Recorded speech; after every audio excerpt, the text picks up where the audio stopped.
добре. Мисля, че ще ви е по-удобно, когато и вие виждате нещата. Така че, както виждате, темата се казва как да благоуспяваме във всичко.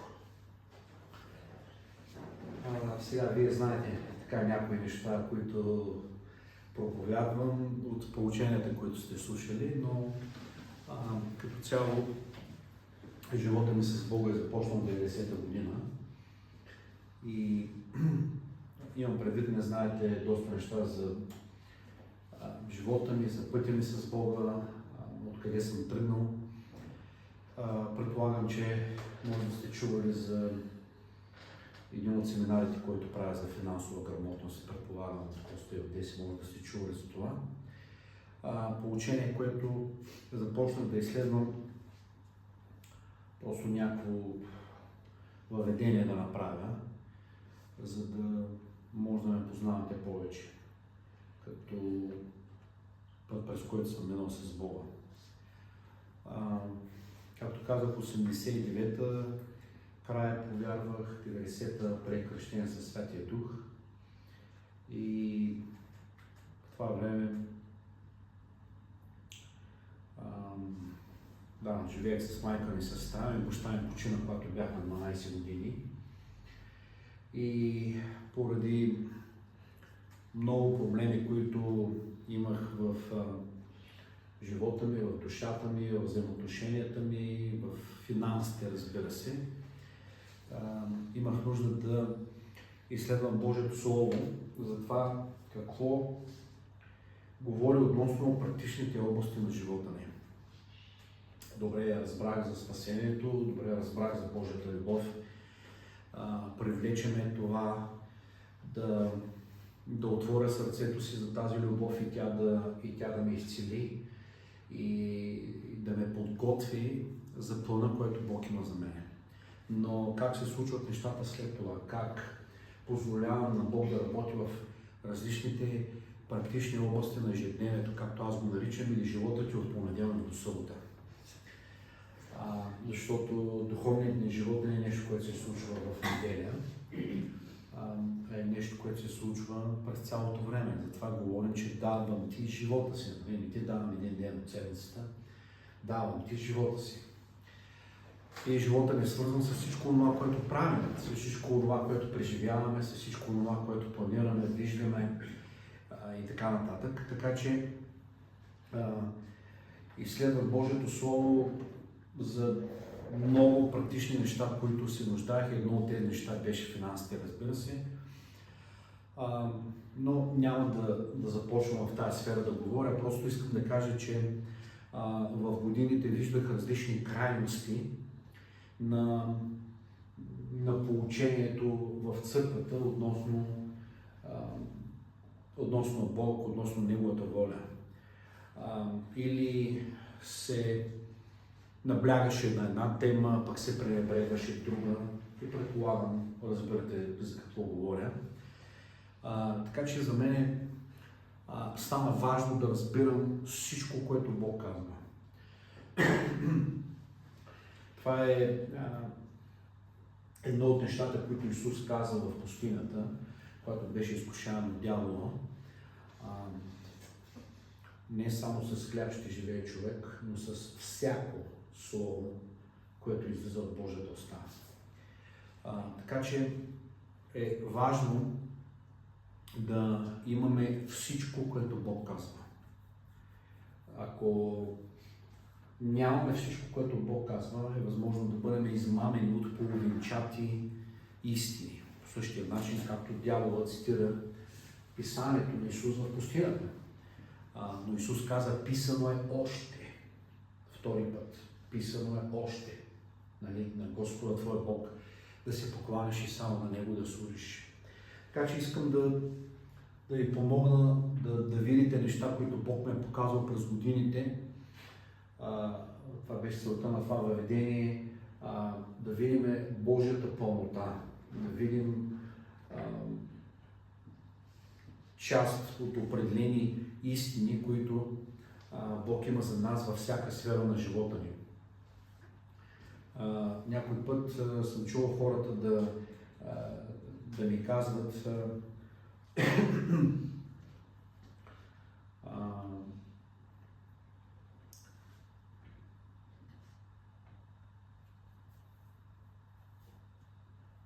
различни неща, които, как да го кажа накратко, добре, продължавам напред. Както вече казах, Божията воля включва всички области на живота ми. Всички области. Няма нещо, което да е извън Божието знание и извън Божията воля за нас. Всичко, което се случва в живота ни, е важно за Бог. Един стих, който ще ви дам, с който ще започнем, е 3 Йоан, 1 стих, от презвителя, т.е. Йоан, до възлюбения Гай, когото истински обичам. 2 стих, възлюбени, моля се да благоуспяваш във всичко и да си здрав, както благоуспява душата ти. Значи, цялото поучение днес и утре се крепи на този стих, което казва Йоан, който се моли за своя духовен син, както разбираме по-надолу в текста, той да благоуспява в всичко. И да е здрав, според както благоуспява душата му. Тоест, благоуспяването във всичко е свързано с благоуспяването в душата. Така че имаме нужда да чуем всичко, което Бог казва за това как да благоуспява душата ни. Разбира се, тук поучението за дух, душа и тяло е нещо различно, което нямаме време да се занимаваме днес. Но, както някои почнат да казвам, че са ми казвали, ти проповядваш балансирано. Не знам какво означава балансирано, но виждам, че Библията говори за пълнота. Апостол Павел говори за това да се изпълните с цялата Божия пълнота. Да разбираме дължината, широчината, височината, да разбираме всичко това, което Бог казва и прави. Така че ние имаме нужда да опознаваме Божия характер, да опознаваме Божието действие, което е чрез Словото му, чрез Духът му и така нататък в различни области. Защото Святия Дух се проявява по различни начини и прави различни неща в живота ни, за което ще говорим по един малко по-различен начин. Тоест, движението и откровението и действието на Святия Дух в живота ни не е свързано само с харизматичното, т.е. с свръхестественото, както ние го разбираме, не е свързано само с дарбите, не е свързано само с видение или с чудеса, то е свързано с това, което Святия Дух изобразява вътре в нас като природата на Бог. Защото Святия Дух изобразява природата на Бог. Затова е наречен Святия Дух. Защото изобразява естеството на Бог, природата на Бог, светостта на Бог. И това, че Бог е различен, защото думата свят означава също и освен отделен означава и различен. Така че един главен извод, с който искам да започна още от самото начало, че успехът в Бог, успехът чрез Бог, не е успех в една сфера и банкрут или провал в друга сфера. Успехът в Бог или чрез Бог, успехът, който Бог има за нас, то е благоуспяване във всичко. Дух, душа и тяло и всяка една сфера на живота ни. Тоест Бог не иска да бъдем духовни в една сфера, да бъдем помазани в една сфера и да се проваляме в семейството си, да се проваляме в възпитанието на децата ни, да се проваляме в управлението на финансите ни. Ви се разбирате. Ето защо говорим за благоуспяване в различни сфери.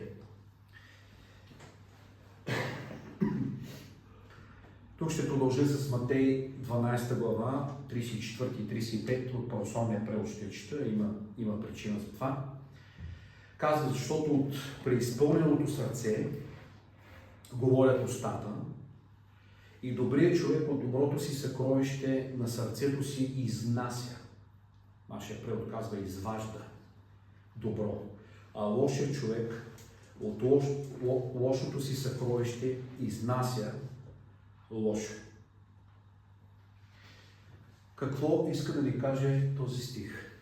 Че изобилието в вътрешния ни човек, защото сърцето говори за вътрешния ни човек, изобилието във вътрешния ни човек ще окаже влияние в живота ни отвън. Сърцето е невидимо, но онова, което Бог е поставил в сърцето ни, то ще стане видимо.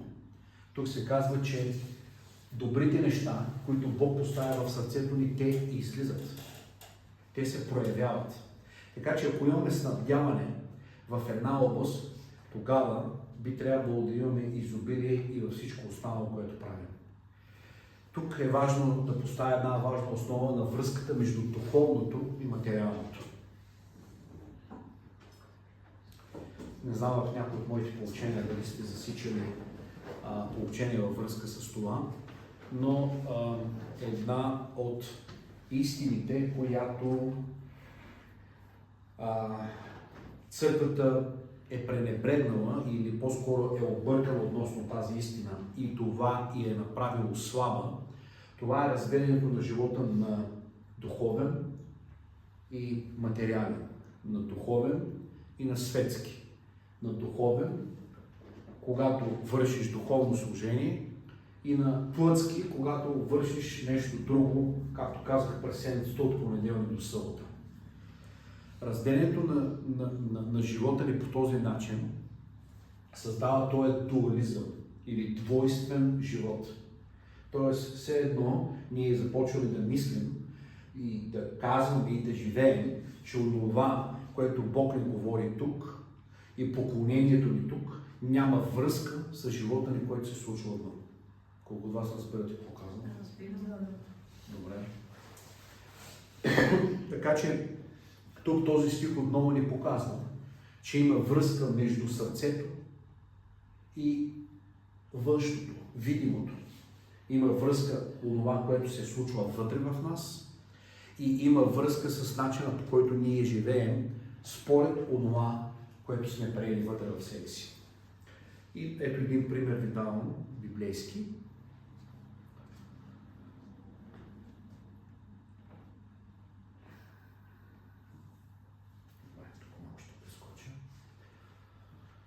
И ще кажа няколко неща за видимата изява на Божия дух.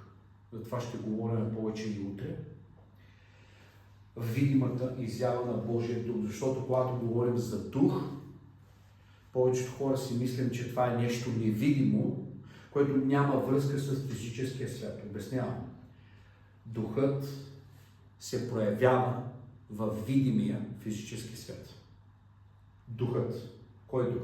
И духът на Бога, и духът на лукавия или нечистия дух. Първо ви давам добрия пример. Изход 31 глава, 1 стих.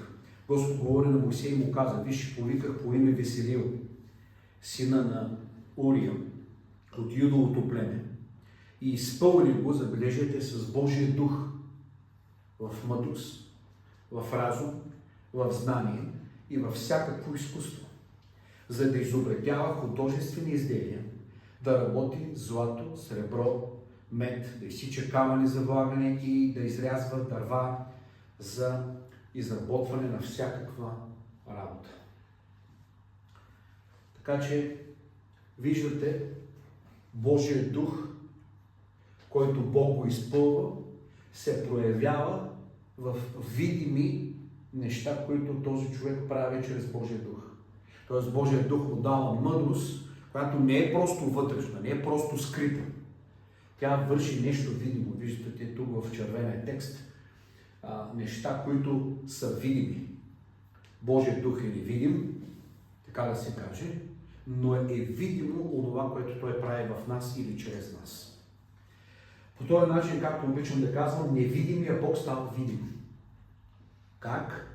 Чрез онова, което ни дава да направим, като ни дава способности, които ние нямаме, да извършим неща, които ние от само себе си не можем да направим. По същия начин се случи и с този човек.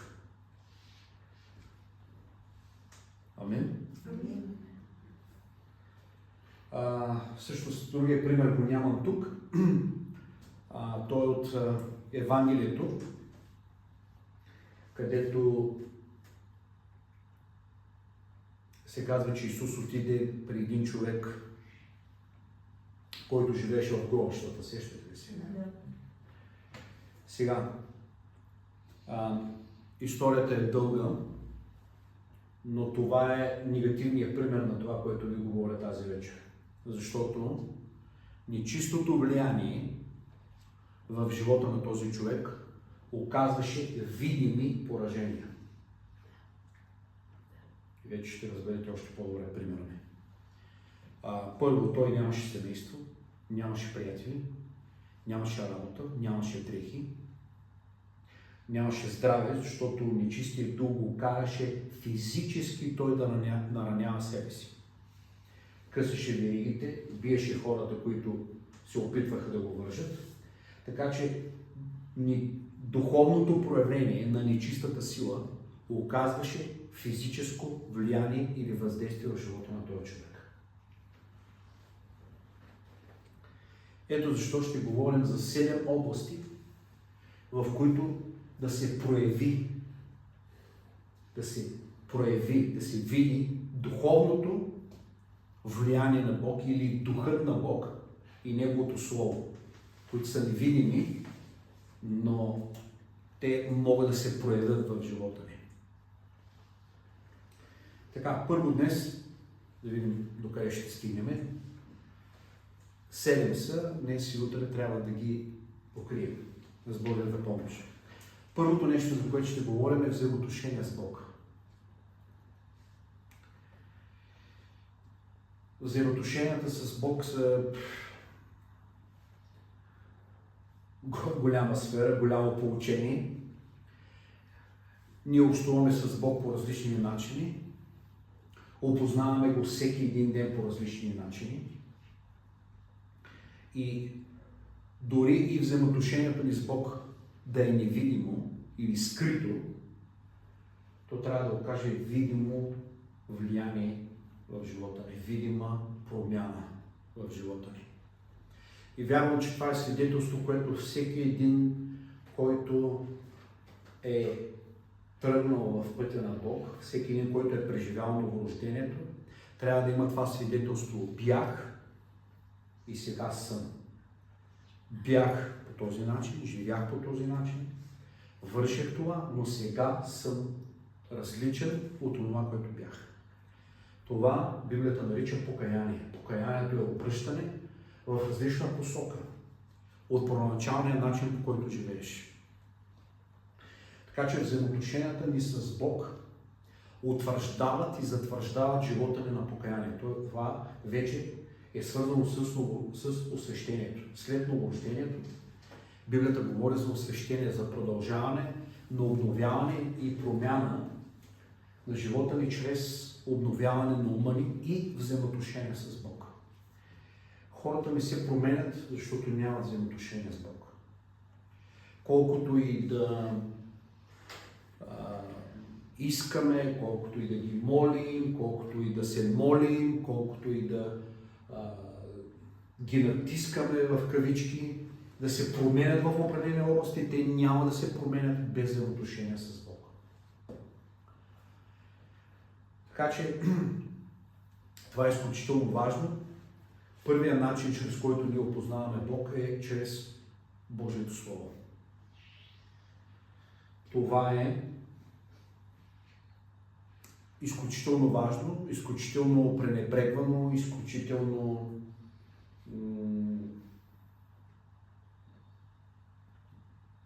подценявано, изключително пренебрегвана тази област на опознаване на Бог чрез Словото. Така, 2 Тимотей, 3 глава, 16 и 17 стих казва: цялото писание е боговдъхновено и полезно за поука, за изобличение, за поправление, за наставление в правдата. 17 стих дава целта, поради която ни е дадено Словото. Тук се казва какво то прави и каква е целта, какво да доведе до нас, за да бъде Божия човек усъвършенстван или доведен до зрялост, съвършено приготвен за всяко добро дело. Словото е невидимо, даже и Словото, което ви говоря в момента, то е невидимо, но то трябва да произведе видими плодове. Как? Чрез нашите дела. Невидимото Слово става видимо чрез делата, които ти помага да вършиш. Исус Христос вършеше дела, чрез които да изяви Божията любов. Делата свидетелстваха за Божията любов. Така че ние не говорим тук за дела, за да се спасим. Не говорим тук за дела, за да спечелим някакви дивиденти или за да докажем, че ние сме нещо. Но тук говорим за дела, които потвърждават истинността на Словото. Доказват и изявяват Неговата природа, Неговия характер и плода свидетелства за това, че семето е добро и работи в живота ни.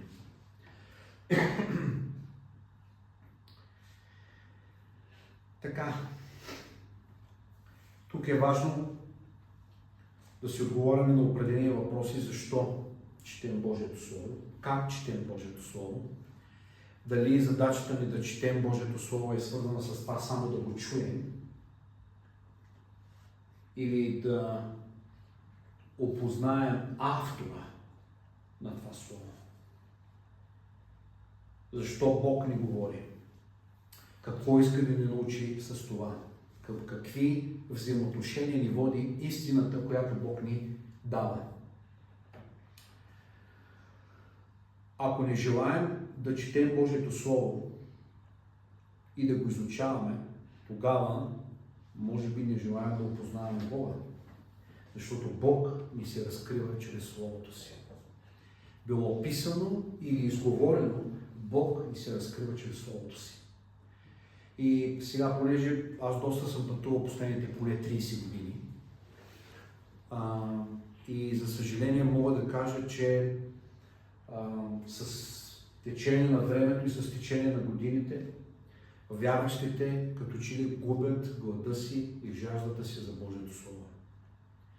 Губят страстта си, губят интереса си, губят желанието си просто да слушат, да изучават, да растат в неща, които Бог има за техния живот. Остават с поучение и откровения, които са чули преди 10 години, преди 20 години и няма прогрес за нещата, които Божия Дух прави сега. Ето защо говорим за взаимоотношения с Бог. Как да благоуспяваме в тази сфера, чрез взаимоотношенията ни с Бог. Ако четем Божието Слово и не прилагаме Словото, това е възможно да ни възгордее, защото се казва, че знанието възгордява. Така че ние не търсиме знание, с което да се хванеме, аз знам неща, аз съм чул неща, аз съм слушал неща.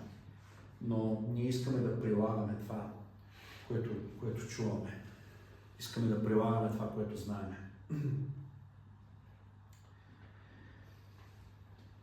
Така, това се отнася за хората, които обучават другите, които учат другите на Словото, защото ако го четеш само заради това да учиш другите, е възможно самият ти да останеш празен. Ние имаме нужда да изучаваме Словото не само за да го предаваме на другите, не само за да учим другите, но то да напълни самите нас.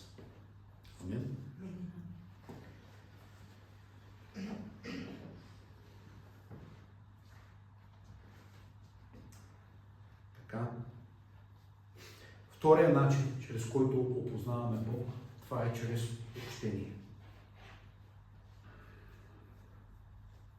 Общение с Бог, взаимоотношения с Бог. 1 Коринтияни 1:9 казва: верен е Бог, чрез когото сте били призовани в общението на Сина му Исус Христос, нашия Господ. Ако не знаеш за какво си призован, със сигурност за това нещо си призован. Да имаш общение с Исус Христос. Общението е голяма сфера, взаимоотношенията ни с Бог са голяма сфера, те обхващат много неща, но нека накратко да кажа, това е взаимно споделяне. Ние споделяме с Бог и Бог споделя с нас. Ние му даваме хвалата си, Той ни открива себе си. Чрез това, което ни говори, Той ни открива себе си. Затова ние не искаме да се пристрастяваме към това, какво Бог ни е казал. Ние искаме да се пристрастяваме към Словото, а искаме чрез Словото да опознаваме този, който ни говори. Или да можем да имаме взаимоотношения с Него. Защо ви казвам това? Защото някой път хората се хвалят: Бог ми говори, Бог ми говори. А ти направи ли го това, което Бог ти говори? Хората се хвалят с това, че Бог им е говорил, но не са изпълнили това, което Той им е говорил. Така че ние можем да се възгордеем от преживяванията си с Бога и всъщност да нямаме плода на Неговия характер в нашия живот. Затова говорим за взаимоотношения с Бог. Отново Йоан, 1 глава, 3 стих.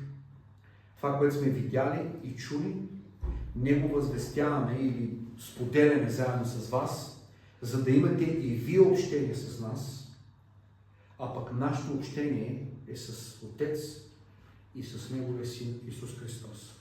Сега тук виждате, че думата общение се повтаря 2 пъти, защото говори за взаимоотношение и общение с Бога и общение с другите хора. Сега, тези две неща са свързани. Ако имаш оскъдни взаимоотношения с Бог, ще имаш оскъдни взаимоотношения с хората. Ако имаш трудни взаимоотношения с Бог или никакви, ще ти бъде трудно да имаш взаимоотношения и с хората, които вярват в Бог. Разбирате ли това? Ако имаш плитки взаимоотношения с Бог, ще имаш плитки взаимоотношения с хората. Нещата са свързани. Колкото по-дълбоко познаваш Бог, толкова по-дълбоко може да се свързваш с определени хора, които търсят и опознават Бог. Осъзнавам, че това отнема време и не се случва за 1 минута, не се случва за 1 ден, не се случва даже за 1 година. Защото начинът, по който опознавам Бог сега, сигурно не е начинът, по който го опознах преди 5 години, преди 10 години, преди 20 години. Защото просто продължавам да го търся, продължавам да искам да раста в това, което преди не съм го познавал. Но Бог постоянно не дава ситуации и възможности, чрез които да го опознаваме. Така че виждате тук как взаимоотношенията ми с Бог ще окажат влияние на взаимоотношенията ми с хората. Както казах наскоро, докато разговарях с едни вярващи хора, ако хората са гладни за Бог и са отворени сърцата им, когато кажеш една дума, те могат да чуят 10. Тоест те чуват и приемат много повече от това, което си казва. Но когато хората не са отворени за Бог, ти казваш 10, но те чуват една. Те чуват и приемат много по-малко от това, което Бог казва, от това, което ти казваш или Бог казва чрез тебе.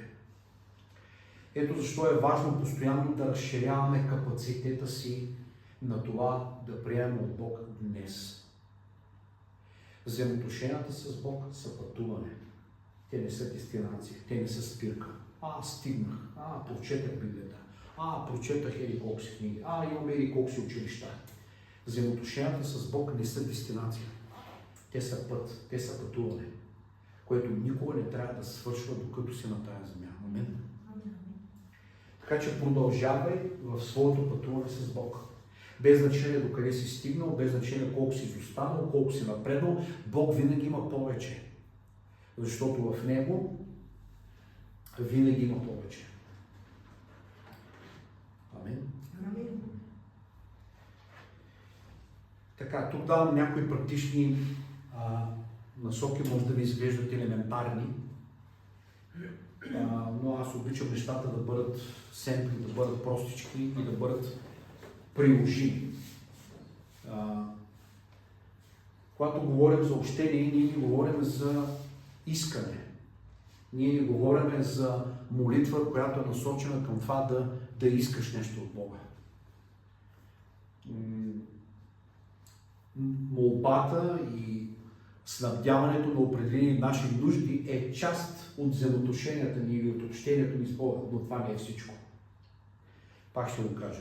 Да получиш определени неща за живота си, да получиш определено снабдяване, било изцеление, било мъдрост, било правилните взаимоотношения, било водителство или каквото е да е било друго, е част от общението ни с Бога, но не е цялото ни общение. Хората по някой път за тях общението с Бога и молитвата за техните нужди е едно и също нещо. Но аз вярвам, че не е. Аз вярвам, че общението е основано на желанието на опознаване на другия.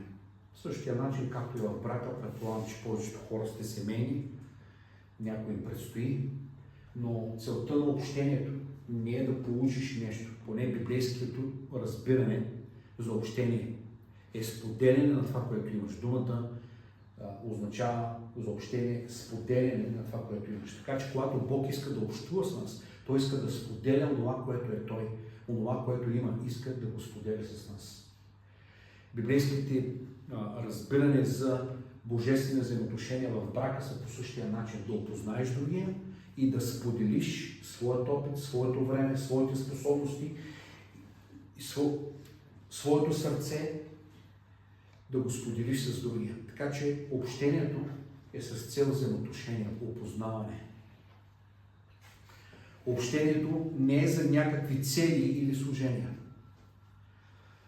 Независимо дали сте в служение или дали се стремите към служение или вярвате, че Бог има за вас служение, много пъти служителите казват: ами аз не служа на Бога, следователно имам общение с Бога.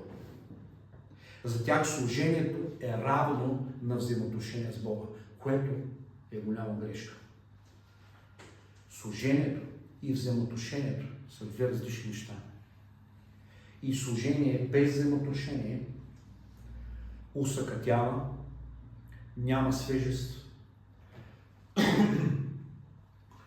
няма основа и стабилност. Затова да продължаваш в това служение, което Бог те е призовал. Затова хора, които дори могат да имат призив, дори могат да имат дарби, но след 5 или 6 години или след няма значение колко време, те се отказват или те се провалят морално, или просто се провалят в някаква друга сфера, не защото са нямали призив и не защото са нямали дарби, а защото са смятали, че дарбите и служението са достатъчни те да бъдат стабилни в царството, без да имат взаимоотношения с Бога. Взаимоотношението с Бога не е свързано заради твоите дарби, не е свързано заради твоето служение.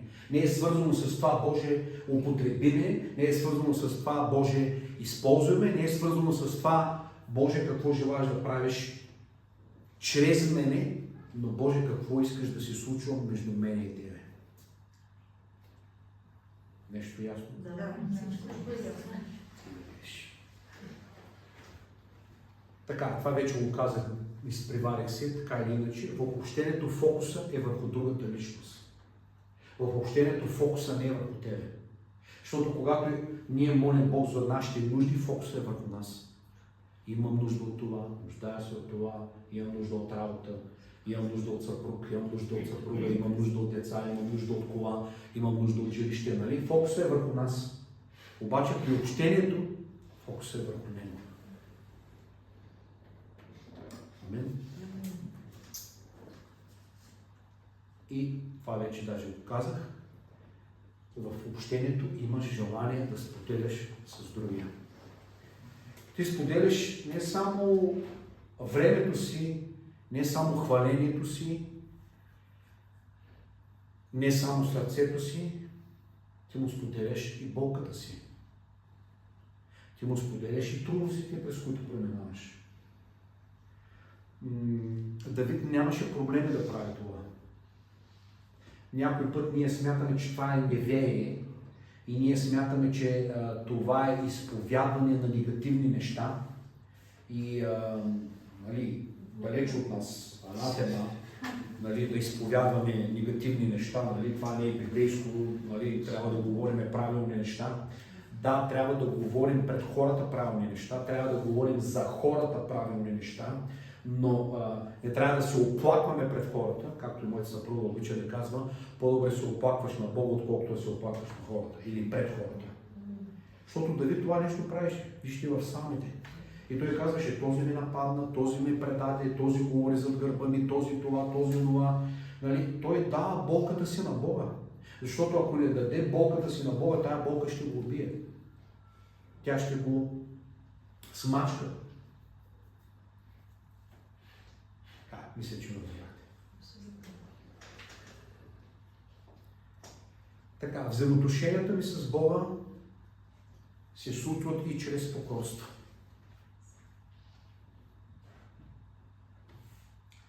Познаваме Бога чрез размишляване.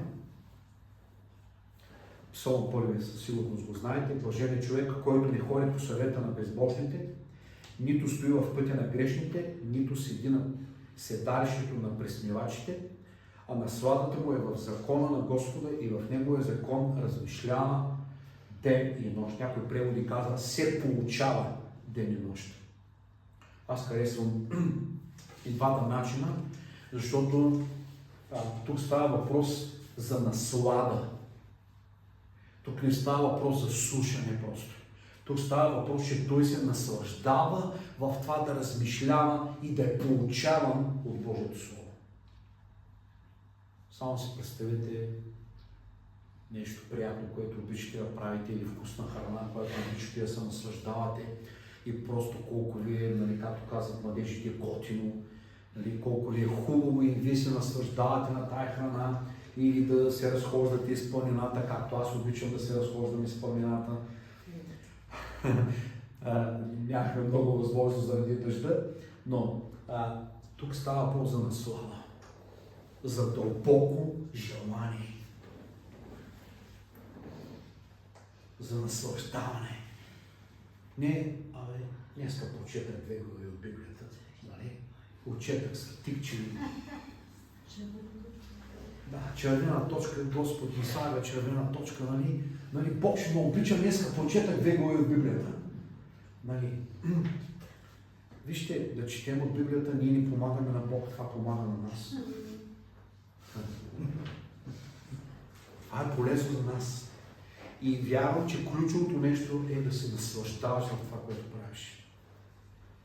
Дори някои пъти на младите хора е скучно, както обичат да казват, да четат Библията, защото не се наслаждават в това, което правят. Ако гледат някакъв филм или гледат нещо в интернет, голям кеф. Значи по същия начин голям кеф, нали, това е съвременният ми превод на думата наслада. Превода на старата дума наслада е съвременната дума кеф. Ако искате го приемете, ако искате да няма проблем.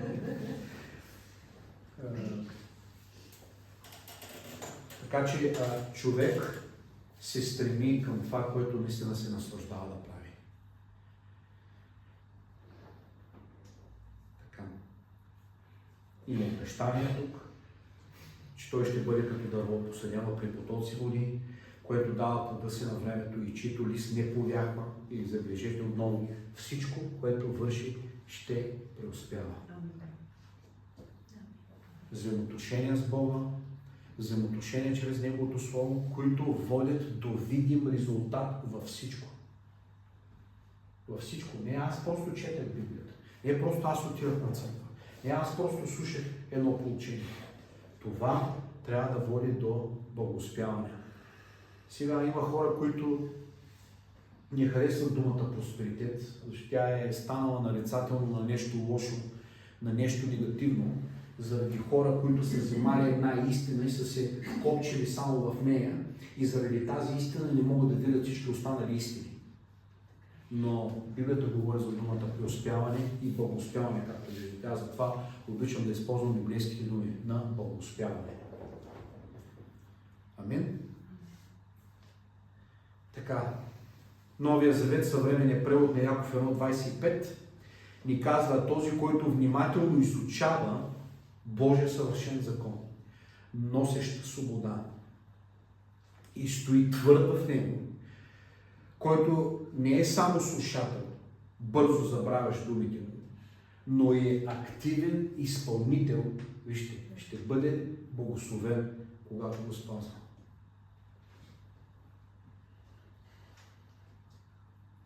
Покорството на Словото носи благословение.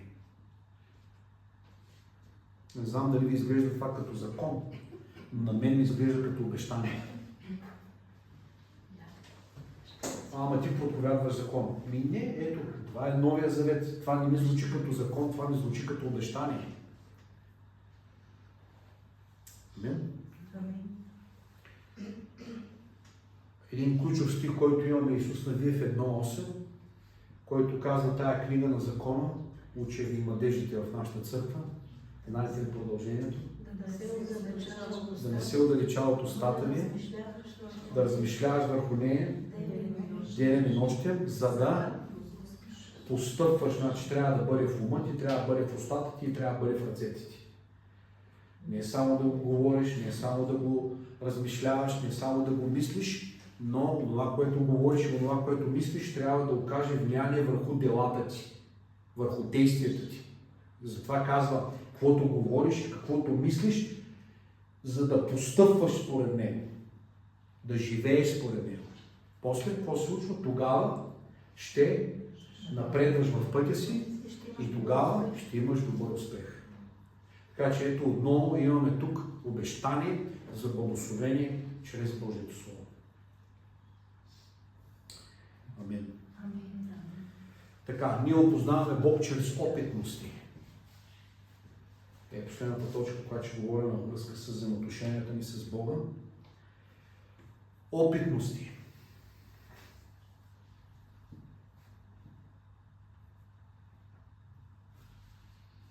Няма как да опознаваш Бога без да преминаваш през ситуации.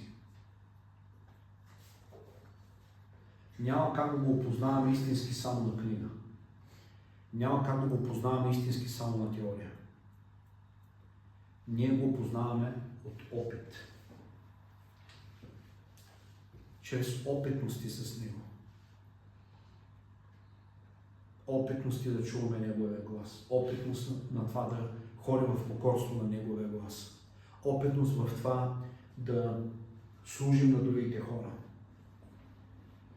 Пътя, през който преминаваме, изгражда опитности в нас. Затова човек с опитности има по-голям авторитет от човек с дипломи.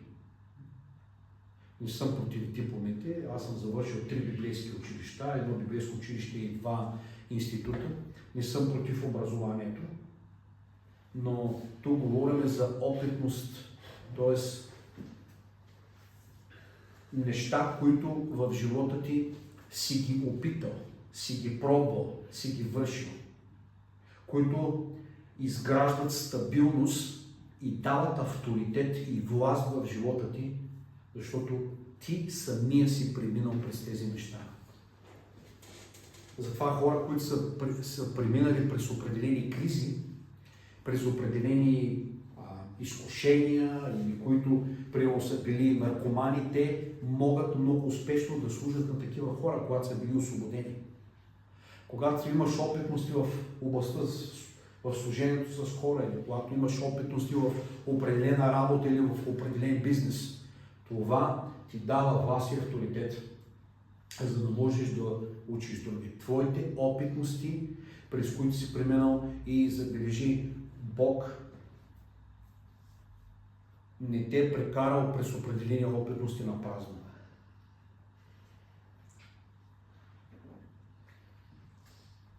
Бог не губи с неща, през които те е прекарал. Амен. Сега тук има един дълъг стих, т.е. те са 3 от Второзаконие 8 глава, от 1 до 3 стих.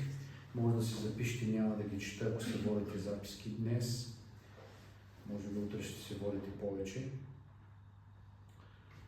Бог казва да помним нещата, които ни е научил, да помним пътя, през който сме минали. Да помним нещата, които сме научили от Него, да помним опитностите си с Него, да помним и неща, в които сме се провалили, защото просто те ни помагат да знаем как да продължим напред и да знаем, че това не са пътищата на Бог. Така.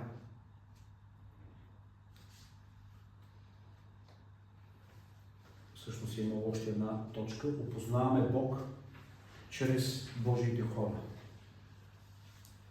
Опознаваме Бог чрез опитностите на другите хора, чрез откровенията, които Бог дава на другите хора. Ние всички четем откровенията, които Павел е получил от Святия Дух, и цялата Библия имаме откровението и получението на Павел, на Петър, на Йоан, на Яков и така нататък, така че ние се учим чрез хора.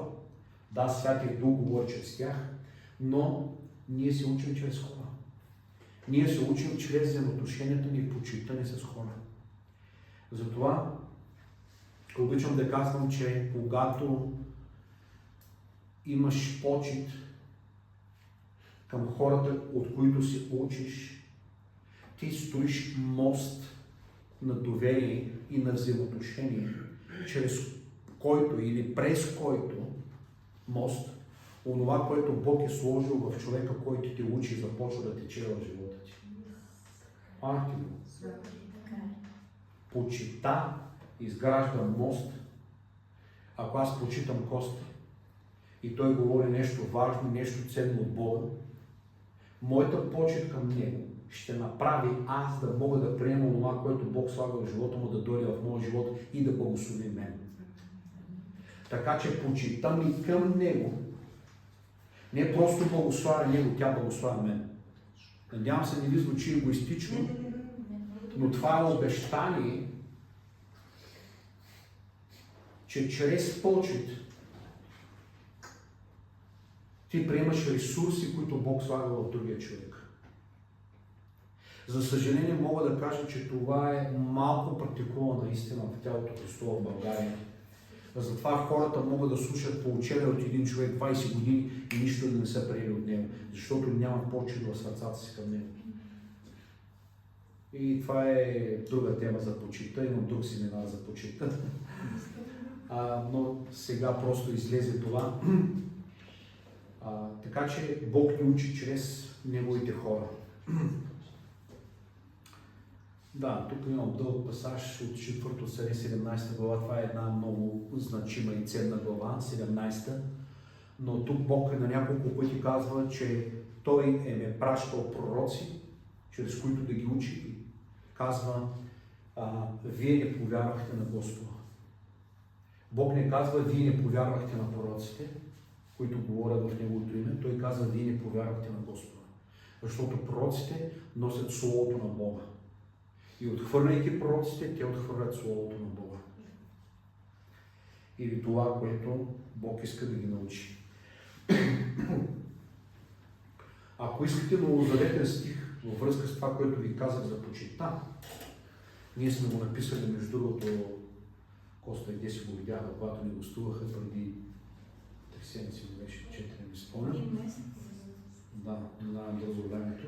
Ние сме написали нашите ценности, които Бог е вложил като разбиране за това как да изграждаме църквата, и една от нещата, които ние изповядваме всяка година, е почитаме авторитетите или почитаме водачите.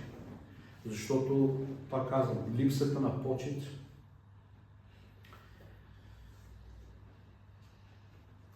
е довела до много проблеми. Ето ви един библейски новозаветен стих.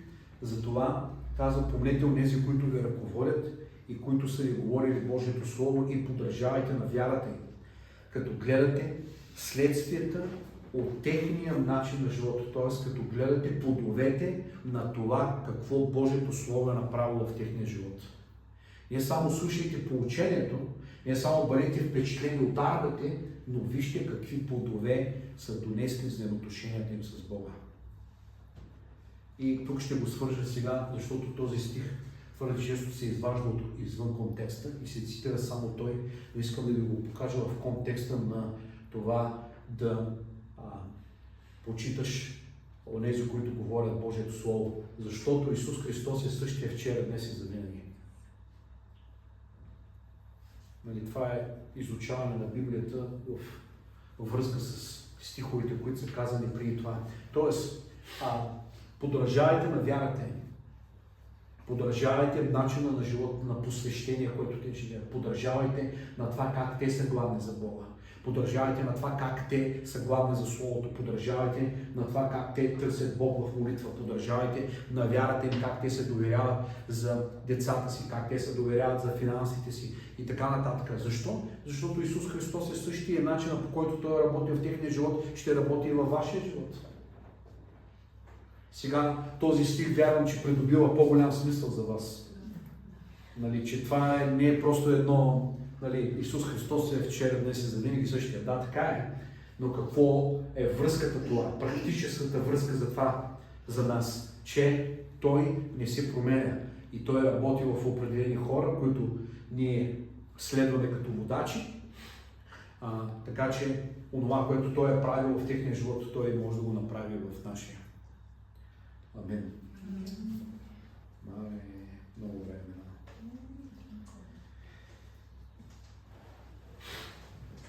Йоан 13:20. Истина ви казвам, който приеме онзи, когото аз пращам, забележете, мен приема, казва Исус. Който приема онзи, който аз пращам, т.е. служителът ми, приема мен, казва Христос. А който приема мен, приема този, който ме е пратил. Затова ние опознаваме Бог чрез хората, които Бог изпраща в живота ни. Така, тук за да ви раздвижа малко, имаме една изповед, която може да кажем заедно, ако го вярвате, ако сте съгласни. Така че аз първо ще го прочета и след това може да го направим заедно.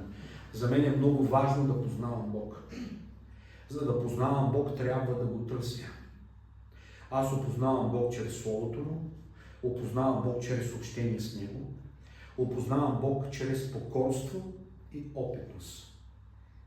Аз познавам Бог чрез други хора. Успехът в Бог е успех в всичко.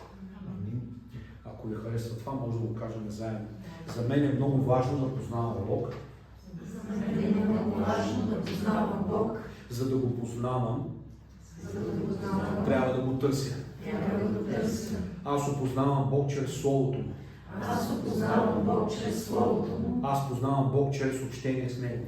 Аз познавам Бог чрез общение с Него. Аз познавам Бог чрез покорство и опитност. Аз познавам Бог чрез покорство и опитност. Аз познавам Бог чрез други хора.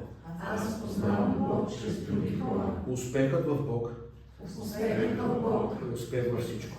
е успех във всичко. Амин.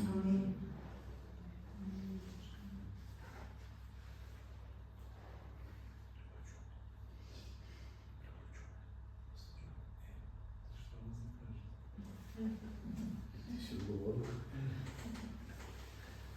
Уморихте ли се?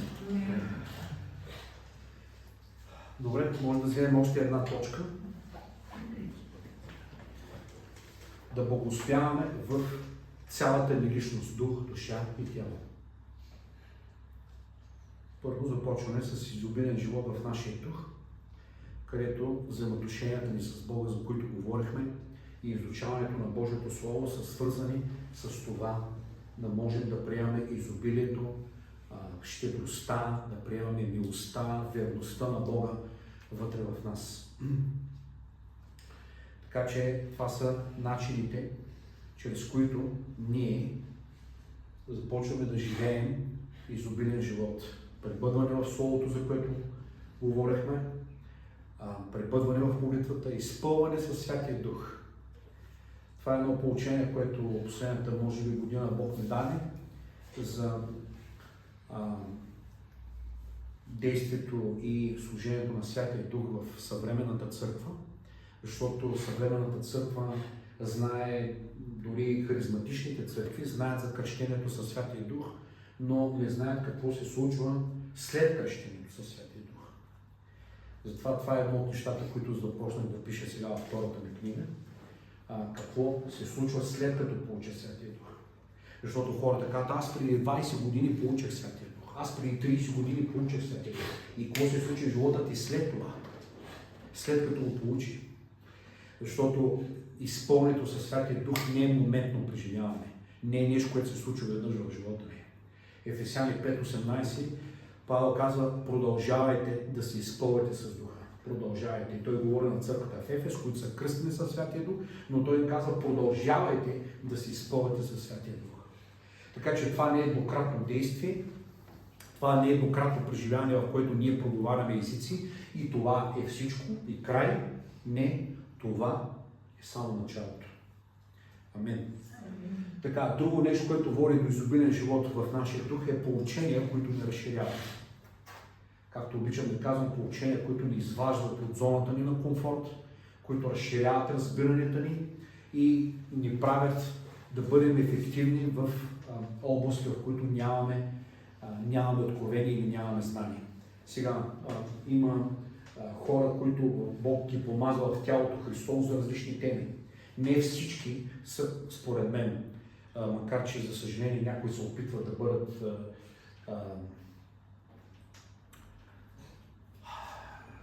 да покажат, че разбират от всички теми, но за това Бог ни е събрал в тяло. Затова петкратното служение е петкратно, т.е. има 5 различни дара. Нали, не е един дар, за което това е друга тема, както обичам да казвам, друг семинар, но има апостоли, има пророци, евангелизатори, пастори, учители. И както имате 5 пръста, които са различни, всички са пръсти, но те са различни, така имаме 5 дара, които са служения, но всички те са различни и всички те служат по различен начин. Така че не всеки е помазан да донесе определена истина в тялото Христово. Затова имаме нужда един от друг. Има определени области или определени теми, в които аз нямам толкова откровение и не съм толкова помазан да служа. Затова каня други хора в събранието ни, които да дойдат или които да служат в тези теми. Съответно, аз съм помазан в други теми, така че ме канят да отида някъде другаде да дам неща, които пък служителите нямат откровение по тази тема. И това е смирение. Да кажеш, аз нямам това разбиране, аз нямам това поучение. Нали, това е смирение, дадена църква, да каже, ние нямаме това, ние се нуждаем от това, както и вие правите, което е страхотно. Така, вижте какви хубави картинки моята дъщеря Катерина Борисова направила тази чудесна презентация. Аз не съм толкова добър в това, но ето тя е добра в това. Аз съм добър в поучението, тя е добра в презентациите, така че тя няма тук, но тя ми помага в служението тук. Ето как работи царството. Екипна работа. Екипна работа. Така, книги с различни теми, това вече го казахме, и семинари като този, които ни помагат да разбираме конкретика в определени области. Така. Сега, изобилен живот в душата ни. Вече видяхме този стих, който казва Йоан, моли се да благоуспяваш във всичко и да си здрав, както благоуспява душата ни. Душата ни е в процес на обновяване, в процес на освещаване. Духа ни се новоражда и Святия Дух действа там. Ние имаме нужда от молитвата, която да изгражда нашия дух, да казва, който се моли на непознат език, изгражда себе си и така нататък. Но душата ни е в постоянен процес също на обновяване. Римляни 12:2 казват да не се съобразяваме с принципите, с критериите на този свят. Ако нещо е модерно, ако нещо е ценно в света, това не означава, че това трябва да е моята ценностна система. Това не означава, че аз трябва да мисля по същия начин, да действам по същия начин, да се обличам по същия начин, да слушам същата музика или нещо в тази сфера. Но казва, преобразявайте се чрез обновяването или промяната на вашия начин на мислене. Тоест, изобилният живот в душата ни е свързана с промяната на нашия начин на мислене. Не е възможно да имаш променен живот без променен ум, без променен начин на мислене. Може да се спасиш, може да се новородиш чрез вяра, но освещаването на душата ти, преобразяването ти в живота ти се случва чрез промяна на твоя начин на мислене. Амин.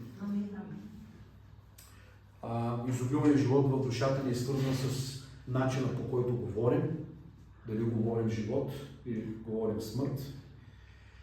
Решения, които вземаме, защото волята, която е част от душата ни, волята, ние вземаме решения чрез волята. Волята е част от душата ни. Така че тези решения може да са на базата на нашите чувства, временни. Чувство на огорчение, чувство на страх, чувство на отхвърляне. Ние може да вземаме различни решения, които са основания на неправилни чувства. И тези решения ще ги отведат в неправилна посока. Така, трябва да наблюдаваме също за отношенията в сърцето ни, за всички тези чувства, които казах преди малко, сърдени, огорчени, презирани, обвинени и така нататък. Всички тези неща са свързани с мисловните, с вътрешните процеси в нашата душа. Затова Словото толкова много говори за това да пазим сърцето си, да внимаваме какво се случва вътре в нас, защото това, което се случва вътре в нас, както видяхме, Исус каза, то ще излезе навън. То ще се прояви рано или късно, то ще се прояви. Не можеш да го скриеш под килима, не можеш да го скриеш зад някаква религиозна маска, зад хубава усмивка, не можеш да го скриеш зад служение, не можеш да го скриеш дори с времето, рано или късно, той излиза. Така че по-добре да позволим на Господ да оперира сърцето ни, да работи и да извади тази нечистота от нас и да дойде промяна. Някой път мислим, че имаме право да се сърдим. Някой път мислим, че имаме право да сме огорчени. Някой път мислим, че имаме право да се сърдим. Имаме право да сме етосани. Имаме право да сме гневни. Нали, както едни хора ми казаха, аз му простиха, му се сърдя. И викам, добре, каква прошка е тогава това? Ние не можем да осъзнаем как нещата са свързани. Така, и тук е много така важна област, изобилен живот в нашето тяло, нещо, което много се пренебрегва според мен. Получение, което аз почнах да се разровам така в различни източници, да намеря, дали мога да намеря получение, свързано с това как да се грижим за тялото си. Как да се грижим за тялото си без да му се покланяме. Без да влизаме в суетата, но да се грижим за тялото си по един правилен, балансиран, здравословен начин. Защото в крайна сметка, както казах, дуализма казва, че всичко духовно е добро и всичко материално е зло. Не знам дали сте чували това. Да, чудесно. Значи, да, разбирате. Така че, нали, тялото ни е важно. Според това получение тялото ни е важно. Нали, духът е важен, духовните неща са важни.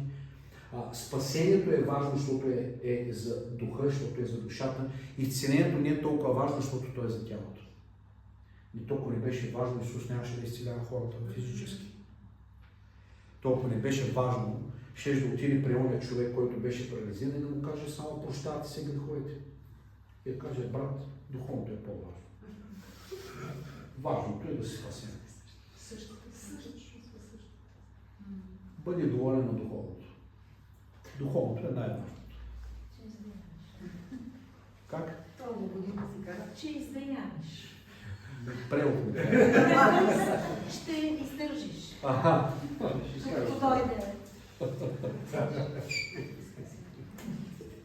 Добре, това са чужди езици. Много години ми прави. Нали, разбирате за какво говоря? Срещали сте това, предполагам. Обаче Исус му каза, прощават си греховете и стани ходи. Имаше освобождение за душата му, имаше освобождение и изцеление за тялото му. Пак казвам, той му каза, брат, духовното стига ти, бъди България. Нали? Благовестието на царството обхваща всяка една сфера на живота ни. Всяка една сфера. Затова Исус освободи и човека, за който говорихме, който живееше в гробищата, Исус го освободи. И той каза, се промени. Не само духовно. Той се промени умствено. Каза, облече си дрехи, придоби разум. Стана различен. Започна да променя навиците си, начина по който живееше. Така че изобилният живот трябва да бъде в тялото ни. Ние сме цяла личност. Бог не ни разделя. Ние сами разделяме нещата. И сами определяме, че едно нещо е важно, а друго не е толкова важно. Но ние не определяме кое е важно. Бог определя кое е важно. И ако за Него нещо е важно, значи трябва да стане важно за нас. Така че ако Исус изцелява физическите тела, за Него изцелението е важно. За Него тялото ни да бъде здраво и да бъде силно е важно. Защото Святия Дух обитава в физическото ни тяло. Ако сте забравили.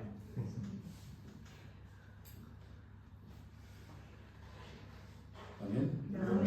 Святия Дух обитава в физическото ни тяло. В момента аз дойдох тук и ви говоря с физическото си тяло.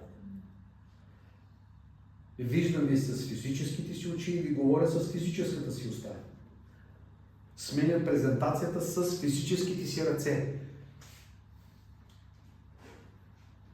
Тоест, служението включва и духа, и душата ми, чувствата ми на почет, на любов към вас, нали, да дойдем от толкова далече и включва и тялото ми. Аз ви служа в момента и с тялото си. Тялото ми не е някъде в къщи, аз да ви служа с духа си. Ние сме цялостна личност. Амин? Затова трябва да се научим да се грижим за тялото си. Пак казвам, ние да му се покланяме и да даваме си пари само за тялото си, за външния си вид, както определени хора прекаляват в тази сфера. И нали, за тях външното е абсолютно всичко. Но ние трябва да се научим да се грижим за тялото си, защото не можем да унищожаваме Божия храм и след това да искаме Бог да го възстановява. Хванахте ли това? Защото ние можем да троиме тялото с различни неща, които знаем, че са отрова за тялото ни и след това се моли Бог да ни изцелява.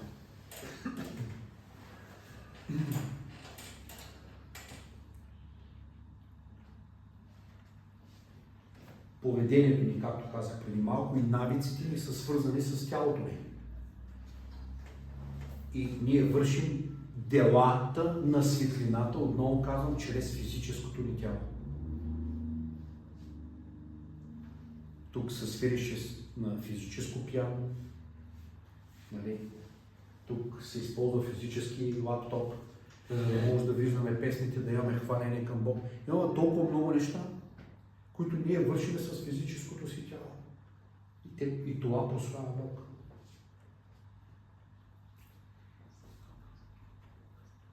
Сега това е точка, която някои хора не им харесва, обаче начина на обличане трябва да бъде осветен. Казахме, че покаянието променя начина на живот, променя навиците ни променя мисленето ни, променя ценностната ни система, променя начина, по който гледаме на себе си. Защо? Не защото ние смятаме, че сме твърде велики и твърде големи, а защото разбираме, че Бог ни оценява заради това, което е Той, не заради това, което сме ние. Хванахте ли? Така че ние трябва да започнем да имаме идентичност в Христос, в Неговата жертва. Не в начина, по който изглеждаме, не според работата, която работим, според социалните стандарти, не според социалните критерии, които сме, не според работата, която имаме или парите, които имаме. Нашата ценност е в Неговото оценяване. Цената, която Той е платил за всички нас, която е най-съща, която е Исус Христос. Затова моята стойност и твоята идентичност, и това всички мали хора трябва да го разбират. Защото когато не разбират своята идентичност, това е друг семинар, който имам, за нашата идентичност в Христос, когато малите хора не разбират, както и аз не съм го разбирал, и съм търсил стойност чрез други неща. Търсил съм стойност чрез алкохола, чрез цигарите, чрез другите външния вид, нали? Момчетата по един начин, момичетата по друг начин, нали? Но всичко е в външното. И тогава може да има начин на обличане, който да търси приемане. Начин на обличане, който да търси погледи. Всички вие разберете за какво говорим. Тогава влиза духа на съблазън. Защото начинът на обличане говори за това, което е вътре в човека. Твърде ли дълбоко ли стана за вас? Ако искате библейско потвърждение на това, Притчи 7 глава говори как се облича блудницата. И каза, тя се облече по определен начин. Защо? Начинът на обличане предизвиква съблазняване. Нали разбираме? Така че начинът на обличане въобще не е безобиден. Както като бях в една църква, излизам и едно момче ми казва, пасторе, толкова съм благодарен, че Бог гледа на сърце, не гледа на лице. Какво означава това? Няма значение греховете, каза, които вършат в тялото, той Бог гледа на сърце. И аз казвам, брат, ти не знам коя Библия си чел, но в моята не казва това, което ти ми говориш. Нали разбирате? Каква голяма крайност, какво голямо объркване е това. И това е поради нечетене на Библията, а тези пък, които я четат, не я разбират правилно.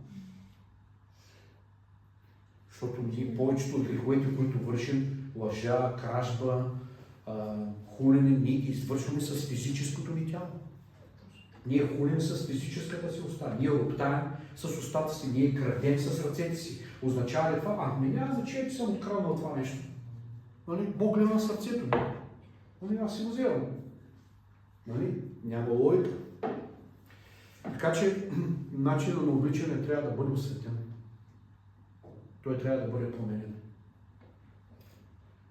Имам предвид след като дойдем при Бог.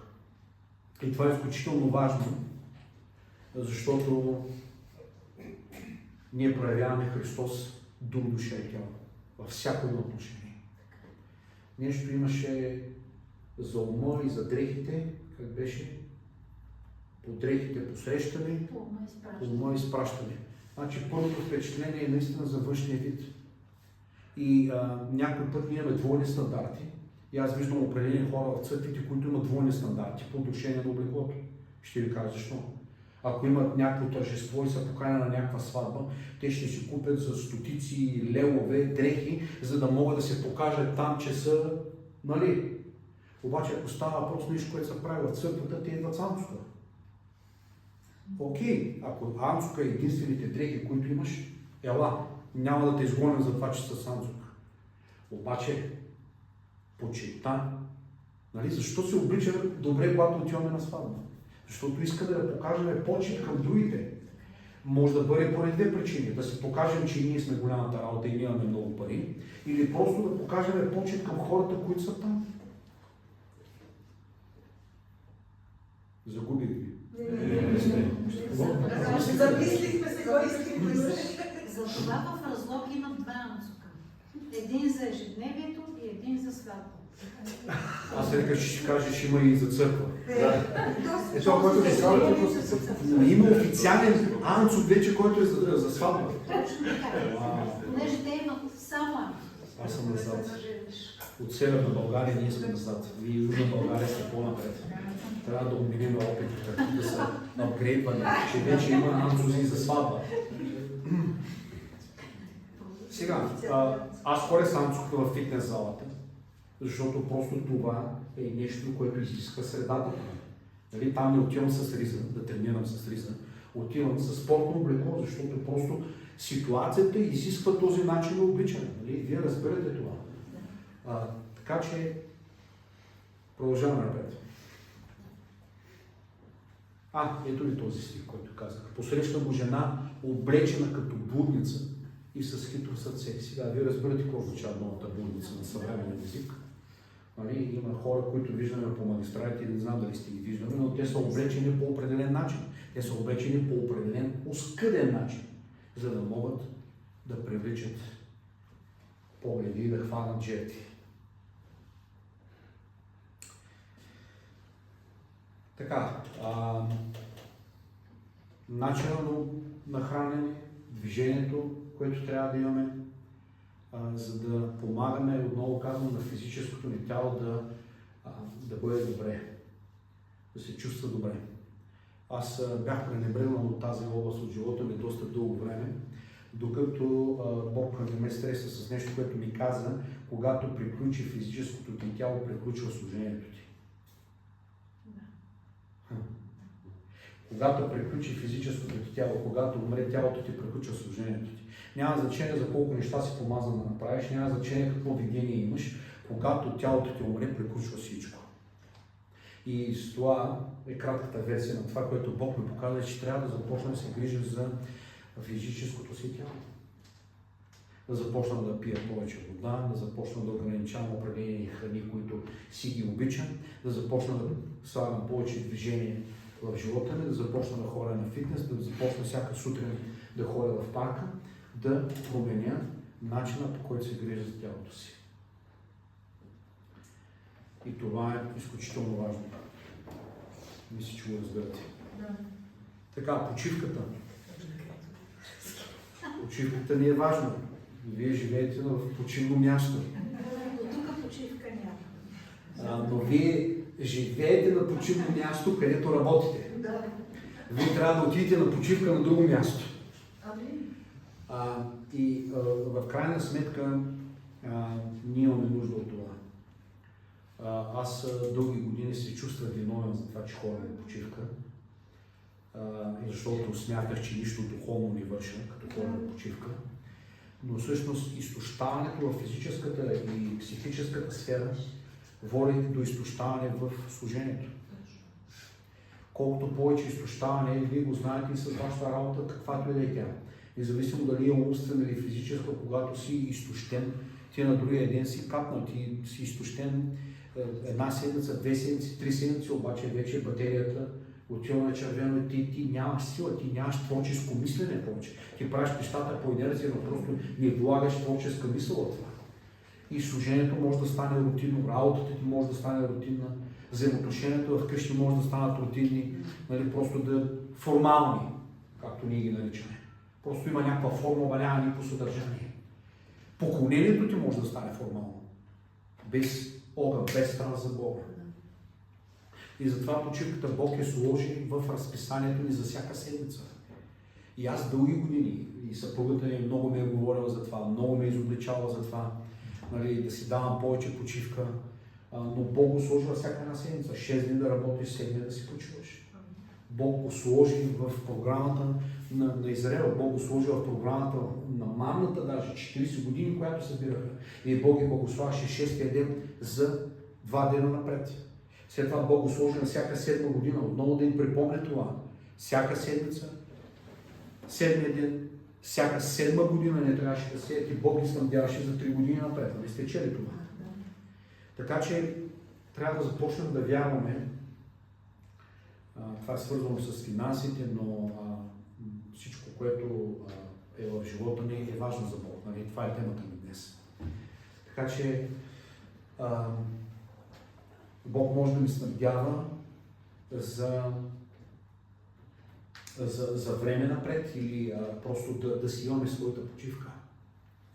Защото може да кажем, да, ама този ден ще пропусне един път на църква, ама ще спечели колко си пари само за един ден. Вяра е да работиш и вяра е да не работиш. Не въобще да не работиш, Когато? но един ден да не работиш. По начина, по който Бог казва. 6 дни да работиш, това е нещо, което да вършиш с вяра. И един ден казва да си почиваш дори във време на жътва. Тоест, дори във времето, когато можеш да изкараш най-много, можеш да получиш най-много, можеш да спечелиш най-много, дори тогава казва да си почиваш. Отново казвам, вяра е да работиш 6 дена и вяра е да не работиш 7 ден. Не говоря за спасение чрез спазване на 7 ден, говоря за физическа почивка и поклонение на Бог. Така. Как преливаш, защото говорим за изобилен живот. Говорим за това да благоуспяваме. За мен благоуспяването е да живееш в изобилие. Тоест, не само аз имам достатъчно, не само аз съм добре, но това изобилие, за което говори Давид, 23 псалом, чашата ми се прелива. Тоест, онова, което Бог прави в живота ми, да прелива по някакъв начин и да донася полза на другите. Нали? Това е обещанието, което Бог даде на Авраам, като казва, ще бъдеш благословен и ще бъдеш за благословение. Значи, това, което Бог дава в живота ми, то разширява пределите на Неговото царство в моя живот. Онова, което излиза от тебе, като почет, като служение, като помагане, като грижа, като любов, това разширява царството в другите. Хванате ли го? Това, което вие приемате от Бог, разширява Божието царство в вас. А това, което вие правите за другите, разширява Божието царство чрез вас. Затова трябва да се зададем въпроса как аз преливам не само неща, които да дойдат към мене, но как аз преливам и имам ли планирано нещо, което всяка седмица да разширява Бог царството си чрез мене. Нахранил съм един човек, облякал съм един човек, обадил съм се на един човек, покажал съм грижа на един човек, благословил съм един човек, помогнал съм на еди кой си. Разбирате ли, трябва да търсим творчески начини, чрез които царството да расте чрез нас. И то става чрез малки неща. Исус каза, че дори чаша вода в името на ученичество, в името на ученик е оценено от Бог. Е видяно и забелязано от Бог. Нещата не трябва да ги измерваме с големи и малки, а трябва да ги измерваме с покорство и извършени с любов. Тоест, когато съм извършил това малкото нещо от покорство към Бог и съм го направил с признателност и съм го направил с почет към другите, тогава това е оценено от Бог, независимо колко е голям мащаба. Някой може да е нахранил 100 човека и ти да си нахранил само един, но мащаба не е важен в очите на Бог, колкото от това да направиш това, което ти можеш. Защото ти може да не можеш да нахраниш 100 човека или да кажеш, ми нямам пари да нахраня 100 човека, ама може да нахраниш един. И това казвам мащаба, това е в книгата, го имат за мисията на Христос. Не е важен мащаба, важното е да направиш това, което можеш. Така, вашия начин на мислене, говорене, помага ли на някого? Изгражда ли някого? Насърчава ли някого? Или го събаря? Вашите решения служат ли само за вашата полза или служат за това и другите да са благословени? Вашето поведение насърчава и другите да следват Бог или обратно? С вашето тяло служите ли на други или служите само на себе си? И ще завършим с една изповед, която първо ще ви прочита. Аз приемам изобилен живот в моя дух, чрез Святия Дух. Аз ще съдействам на Святия Дух, за да живея изобилен живот. Моята душа, мисли, чувства и решения ще следват Святия Дух. Ще позволявам на Словото и Святия Дух да освещава душата ми тук. Липсва мито. Душата ми от влиянието на света.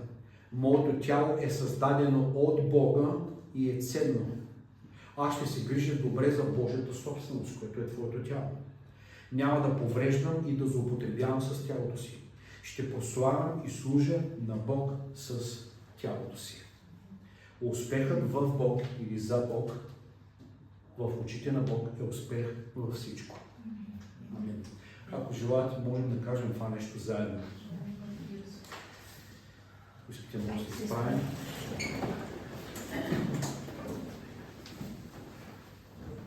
Да. Аз приемам изобилен живот в моя дух, чрез Святия Дух.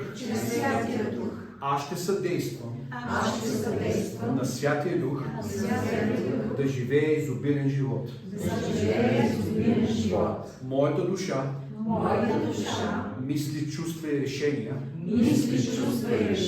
ще следват Святия Дух. Ще позволявам на Словото и Святия Дух да освещава душата ми от влиянието на света.